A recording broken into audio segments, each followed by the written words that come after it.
Hi friends, எல்லோரும் எப்படி இருக்கீங்க? இன்றைக்கி மார்னிங் விளாக் தாங்க எடுத்திருக்கேன். இன்றைக்கி யுவனுக்கு ஸ்கூலுக்கு போகணும், போய் புக்ஸ் எல்லாம் வாங்கிட்டு வரணும்.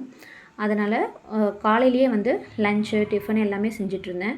வெயிலில் போயிட்டு அதுக்கப்புறம் லஞ்ச் சமைக்கிறது கொஞ்சம் கஷ்டமாக இருக்கும். இன்னும் வெயிலில் போயிட்டு வந்தால் தலைவலி ரொம்ப அதிகமாக வருது. அதனால் சரி காலையிலேயே செஞ்சு வச்சிடலாமேன்னு சொல்லிட்டு சுரக்காய் குழம்பு தான் வச்சுட்ருந்தேன். சுரக்காய் குழம்பு எங்கள் ஊர் ஸ்டைலில் வைக்கிற மாதிரி நார்மலாக சாம்பார் தூள் மட்டும் போட்டு செய்கிற மாதிரி செஞ்சிட்ருந்தேன்.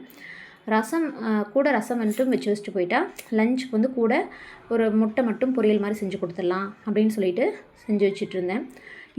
யுவன் காலையிலேயே எனக்கு பாஸ்தா வேணும்னு கேட்டிருந்தான். அதனால் காலையில் டிஃபனுக்கு பசங்களுக்கு பாஸ்தா தான் ரெடி பண்ணிகிட்டு இருந்தேன். பாஸ்தா டொமேட்டோ பாஸ்தா மாதிரி செஞ்சு கொடுத்துருவேன். அதில் தக்காளி அரைக்கும் போதே கூட வரமிளகாத்தூள் மட்டும் கொஞ்சம் போட்டு அரைச்சி உள்ளே கொஞ்சம் சர்க்கரை மட்டும் கொஞ்சம் போட்டு ஒரு அந்த ஸ்வீட்னஸும் ஒரு ஸ்பைசினஸும் இருக்கிற மாதிரி செஞ்சு கொடுத்துட்டோம்னா போதும். கூட நான் எந்த சாஸும் ஆட் பண்ண மாட்டேன். இப்படி செஞ்சு கொடுத்தாவே பசங்களுக்கு ரொம்ப பிடிக்கும், சாப்பிட்டுக்குவாங்க.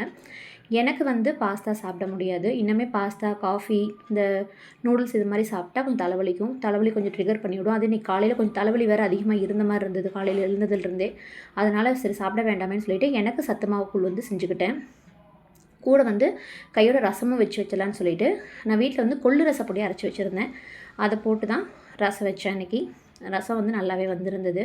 இனி அடுத்தது கொள்ளு ரசப்பொடி தான் கொண்டு வர போகிறோம். அடுத்த வீடியோவில் அதை பற்றி சொல்கிறேன்.